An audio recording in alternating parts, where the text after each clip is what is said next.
dirt, didn't know half as much about real bravery as this kid. Tony nodded enthusiastically. "I'm your biggest fan, all right. I've got tapes of every game you ever played."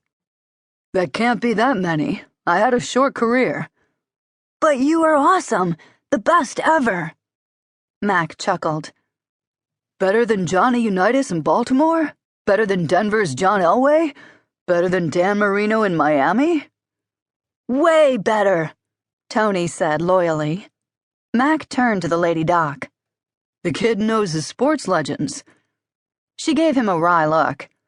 "Obviously, the two of you agree you're in a class by yourself." "He is, Dr. Beth," Tony asserted. "Ask anyone." "Why ask anyone else when I can get it straight from the horses?" She deliberately hesitated, her gaze on Mack steady before she finally added, "Mouth."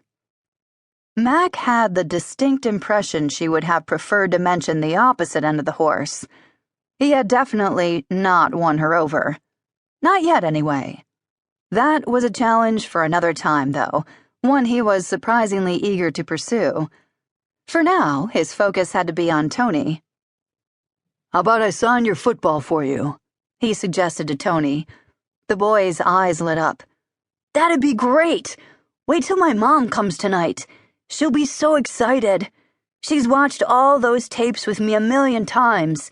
I'll bet she's the only mom around who knows all your stats."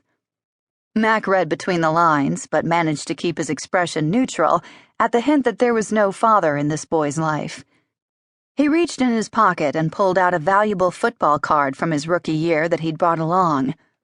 "Want me to sign this for your mom or for you?" "Oh, wow! I saw that card on the internet. It was selling for way more than I could pay," Tony said, obviously struggling to do the right thing. "Sign it for my mom, I guess. She can show it to all her friends at work. She'll probably want to put it in a frame on her desk." Mack grinned at him. "Good choice. I'll bring you your own on my next visit.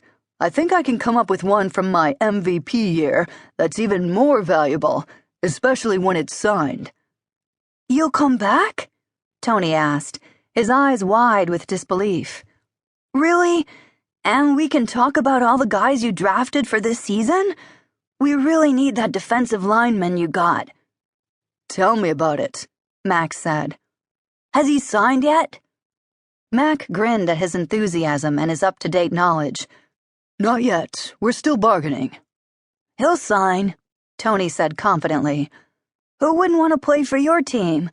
What I don't get is why you didn't go after that punter at Ohio State." Mack laughed. "Maybe I'll explain budgets and salary caps to you the next time I come." "I can't believe you'll really come back," Tony said. "I'll be back so often you'll get sick of me," Mack promised. "Nothing I like more than talking to someone who remembers all my great plays." "And I do," Tony said. "Every one of them. That game against the Eagles when you threw for a team record was the best ever. But I liked the way you scrambled for a winning touchdown against the Packers when everyone said you ought to be off the field because of a shoulder injury." Mack laughed. "That was a great one," he agreed. "I still get a twinge in that shoulder every time I think about it. I had to scramble because I couldn't have thrown the ball if my life had depended on it." "I knew it," Tony said, obviously delighted to have his impression confirmed. "I told my mom before you ran that there was no way you were going to try a pass.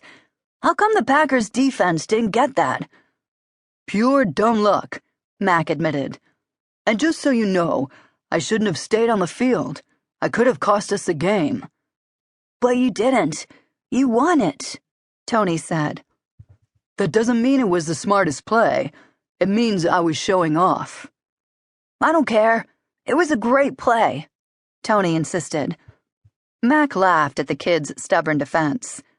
"Too bad you weren't around to talk to the coach. He almost benched me for the next game because of that play." Tony's eyes widened in disbelief. "Really? But that's so unfair." Mack studied the boy's face and thought he looked even paler than he had when Mack had first arrived, despite his obvious excitement. Mack glanced at Beth and saw the lines of worry creasing her forehead. He was pretty good at reading cues, and he definitely